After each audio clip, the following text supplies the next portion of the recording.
Consciousness has two dimensions. The one is that of having, and the another is that of being. And there are only two categories of human beings. One who are struggling hard to have more and more, and one who have understood the futility of it and have changed their life into the other direction, the direction of being. They are trying to know who they are. In the world of having, you can only believe that you have something, but really you don't have anything. You come alone empty-handed, and you go alone empty-handed.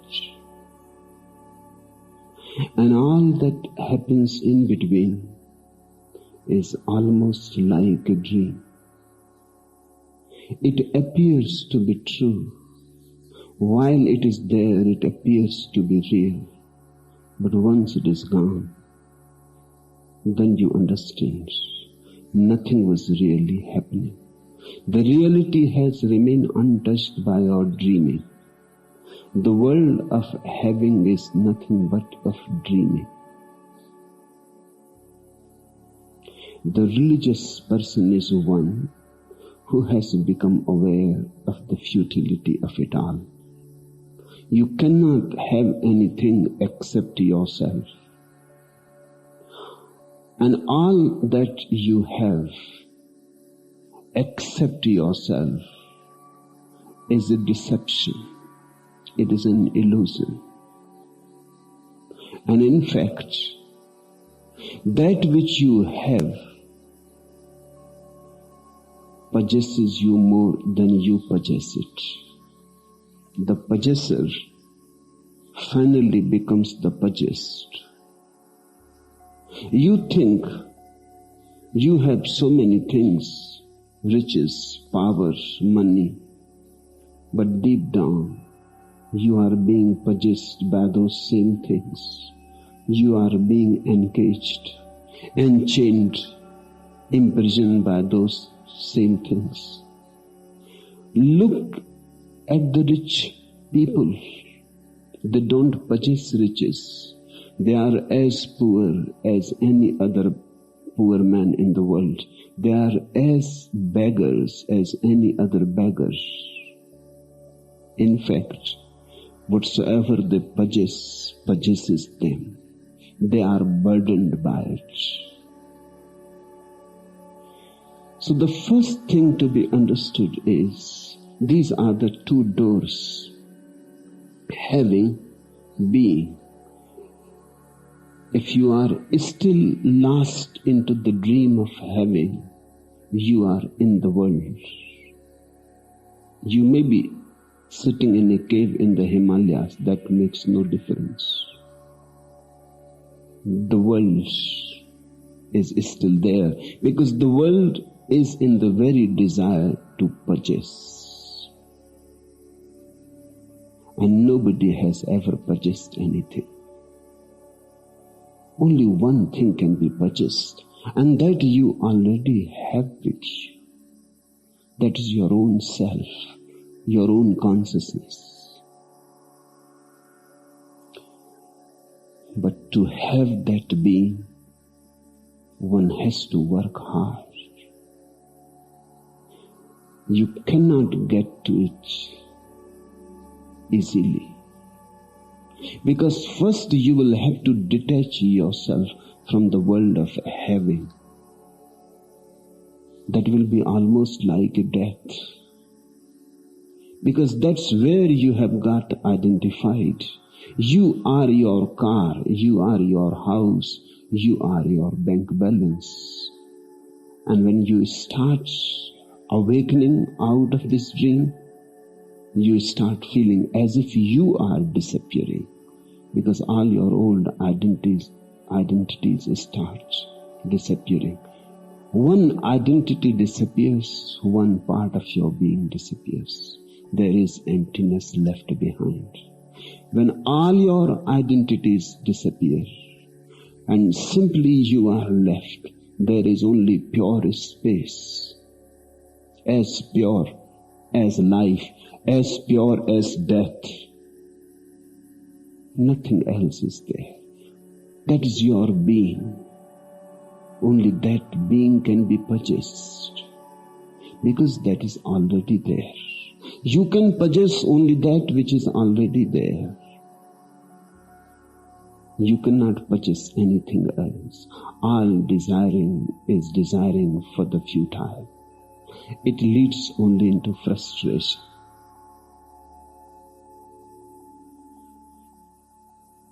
Ordinarily, even when people become religious, they go on thinking in terms of a heaven, possessing heaven, or possessing the pleasures of heaven. But still they go on thinking in terms of heaven. Their heaven is nothing but their projected desire of having everything. All that they have missed here, they would like to have in the afterlife. But it is the same desire. The really religious person is one who has become aware of the futility of desiring, of the impossibility of having anything here in this world or hereafter in the other worlds. You can only possess yourself. You can only be the master of your own being. And if you are not trying for that, and it is a hard work, there is no shortcut to it. Notwithstanding what Timothy Leary says, there is no shortcut to it. Acids, drugs are not going to help you there. That's very cheap. It is very cunning. It is a chemical deception. You want to get into the world of your innermost being without any efforts. It is a dishonesty. Without earning it, you want to possess it. When a Mahavira possesses it, he has worked hard for it. When a Balsam possesses it, he has worked hard for it. He has sacrificed his whole being for it. His whole being has become just a prayer, a devotion, a sacrifice to the divine.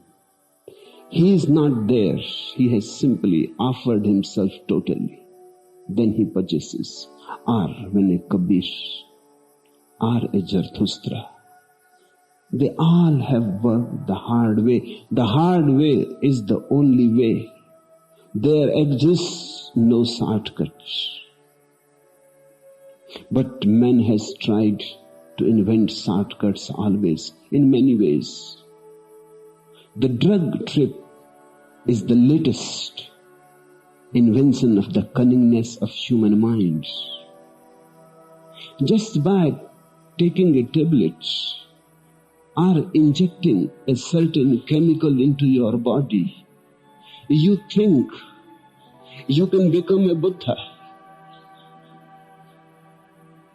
You think that you can attain to that total possession of your being. You will simply become a slave of the chemical, not the master of your being. Now there will arise a craving for the chemical more and more, again and again, and bigger quantities will be needed. Soon you will be a wreck. Soon you will be a wasteland. Soon you will be deserted by all that is beautiful and true and all that is divine. But the lure is there. The human mind thinks we can find some shortcuts. You may all remember certain dreams. In dreams, you skip many stations if you are traveling in the train. You suddenly are in London and then suddenly you are in Tokyo. You skip the whole journey. The unconscious continuously craves for shortcuts. In dream it is okay, but in real life it is not possible. You cannot skip any stage and you cannot skip any station on the way. Howsoever fast you go, there is no way to skip anything. Faster or slower does not make eventually much difference, but you have to go all the way and you have to go the hard way. Acids, drugs have always lured man. It is nothing new. It is as old as man himself. In the Vedas they used to have soma. And then in India they have continued down the centuries. Charas and ganja and opium, and they have tried everything. Now the madness is spreading to all over the world. Now people are trying to find a shortcut, a very easy and cheap thing that you can purchase, that you can just swallow. Samadhi cannot be swallowed. And God is not a chemical phenomenon. You have to earn it. Only then you can have it. Then there are others. There are other methods also. It is not only that drugs are a shortcut. There are other methods also. They all guarantee you that in a very small effort, in fact with no effort at all, you can reach to the goal. Just chanting a mantra, few minutes every day. Chanting a mantra can only dull your mind. All repetition dulls the mind, makes you silly and stupid. If you simply go on chanting a mantra, that kills your sensitivity. It creates boredom. It brings a sort of slumber to your consciousness. You become more unconscious than conscious. You start slipping into sleep. That's why mothers have known it always. When a child is restless and cannot go to sleep, the mother will sing a lullaby. A lullaby is a mantra. She repeats something again and again and again, and the child feels bored. And the constant repetition creates a monotonous atmosphere. The child cannot escape anywhere. The mother is sitting by the side on the bed and repeating a lullaby. The child cannot escape. The child cannot say, "Shut up." The child has to listen. The only escape available is to go into sleep. So that he tries to avoid this lullaby and to avoid this mother. The mantra works in the same way. You start repeating a certain word, and then you create a monotonous state for yourself. All monotony is deadening. All monotony dulls you, destroys your sharpness. That has been tried in many ways in the old monasteries all over the world, Christian, Hindu, Buddhist. In all the monasteries, they have tried the same trick on a bigger scale. The life of a monastery is absolutely fixed and of routine. Each morning you have to get up 3 o'clock or 5 o'clock, and then the same circle starts. Then you have to do the same monotonous activity the whole day for your whole life. It is spreading mantra all over your life, making a routine. By and by, doing the same thing again and again and again, a person becomes more like a somnambulist. Whether he is awake or asleep makes no difference. He can simply go on doing the empty gestures and empty movements. He loses all distinction between sleep and waking. You can go to the old monasteries and watch, and you will see monks walking in sleep.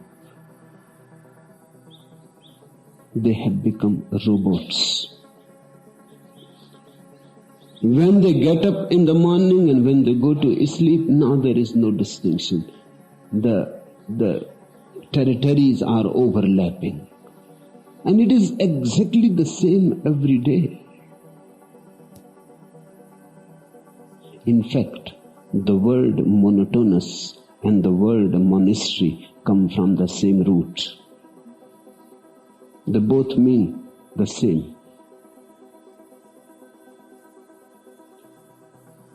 You can create such a monotonous life that intelligence is not needed.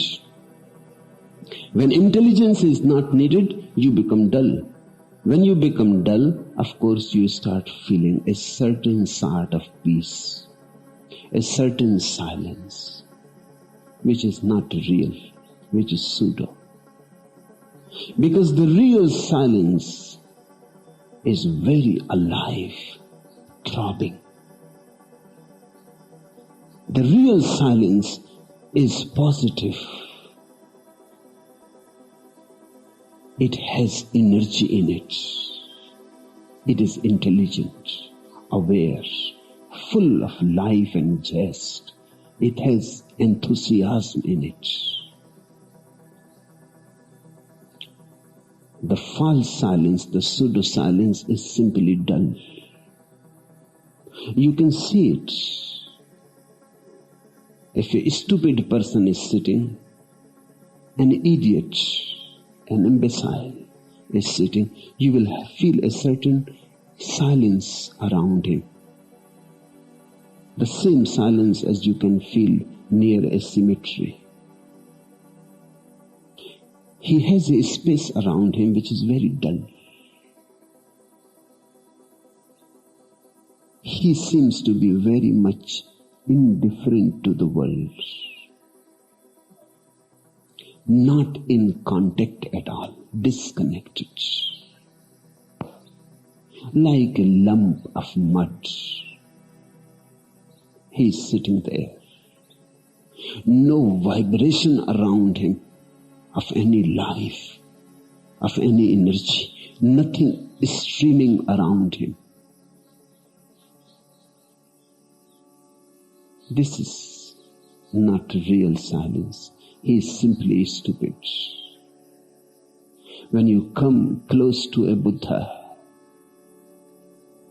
who is silent because of his intelligence, who is silent because of his awareness, who is silent not because he has forced himself to be silent, who is simply silent because he has understood the pointlessness of being in any way disturbed. He is silent because he has understood that there is no point in being worried and there is no point in being tense. His silence is out of understanding. It is overflowing understanding. When you come near a Buddha, you will have a totally different fragrance.